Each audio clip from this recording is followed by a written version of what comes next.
Shalom, kita bersyukur hari ini berkesempatan untuk kita belajar firman Tuhan.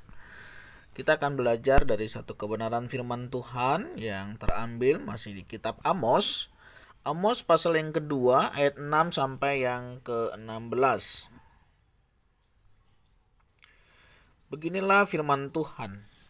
Karena 3 perbuatan jahat Israel, bahkan 4, aku tidak akan menarik kembali keputusanku, oleh karena mereka menjual orang benar karena uang dan orang miskin karena sepasang kasut.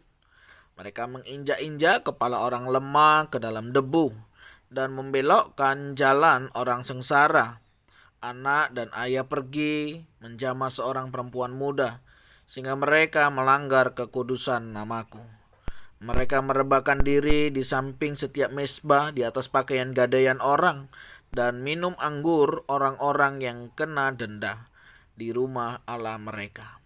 Padahal akulah yang memunahkan dari depan mereka orang Amori yang tingginya seperti tinggi pohon aras dan yang kuat seperti pohon terbantin. Aku telah memunahkan buahnya dari atas dan akarnya dari bawah. Padahal akulah yang menuntun kamu keluar dari tanah Mesir dan memimpin kamu 40 tahun lamanya di padang gurun, supaya kamu menduduki negeri orang Amori. Aku telah membangkitkan sebagian dari anak-anakmu menjadi nabi, dan sebagian dari teruna-terunamu menjadi nasir. Bukankah betul-betul begitu, hai orang Israel? Demikianlah firman Tuhan. Tetapi kamu memberi orang nasir minum anggur, dan memerintahkan kepada para nabi, jangan kamu bernubuat. Sesungguhnya aku akan mengguncangkan tempat kamu berpijak, seperti goncangan kereta yang syarat dengan berkas gandum. Orang cepat tidak mungkin lagi melarikan diri, orang kuat tidak dapat menggunakan kekuatannya, dan pahlawan tidak dapat melarikan diri. Pemegang panah tidak dapat bertahan, orang yang cepat kaki tidak akan terluput, dan penunggang kuda tidak dapat meluputkan diri. Juga orang yang berhati berani di antara para pahlawan akan melarikan diri dengan telanjang pada hari itu. Demikianlah firman Tuhan. Amin. Nah, saudara, dari pembacaan ini ada beberapa hal yang bisa menjadi pembelajaran kita. Saya menyoroti saudara di bagian apa yang mereka lakukan sehingga Allah memberikan hukuman ya atas Israel.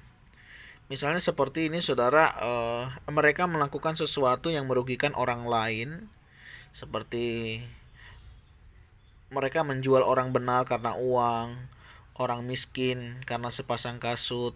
Mereka menginjak-injak kepala orang lemah dengan debu, membelokkan jalan orang sengsara.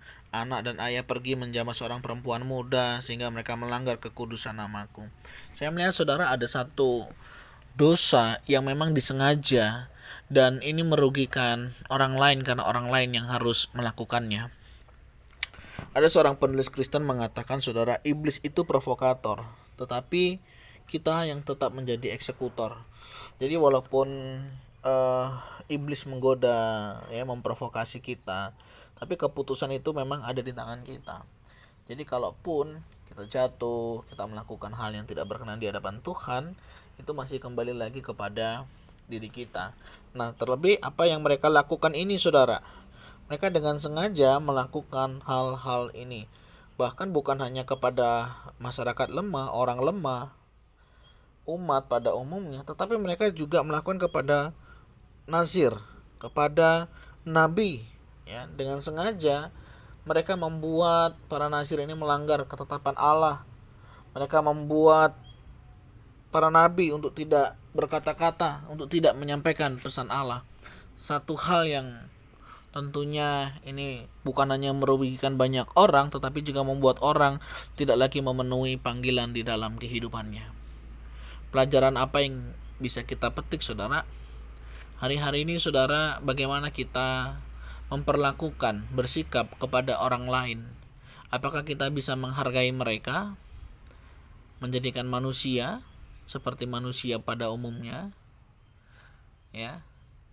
Apakah kita memperlakukan mereka sebagaimana mestinya sebagai seorang manusia? Menghormati, mengasihi, melayani. Ini penting menjadi panggilan kehidupan kita. Apakah kita sudah memperlakukan ini dengan baik?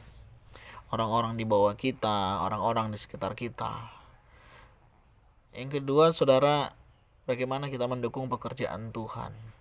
Kita menjadi penghambat pekerjaan Tuhan atau kita menjadi pendukung pekerjaan Tuhan. Dua pelajaran ini kiranya boleh menolong kita di dalam memahami kebenaran firman Tuhan hari ini. Menjadi studi pribadi, hal-hal apa yang bisa menghalangi kita untuk membawa orang lain melakukan kebenaran firman Tuhan. Kiranya renungan hari ini boleh menjadi berkat dan nama Tuhan yang dimuliakan. Shalom.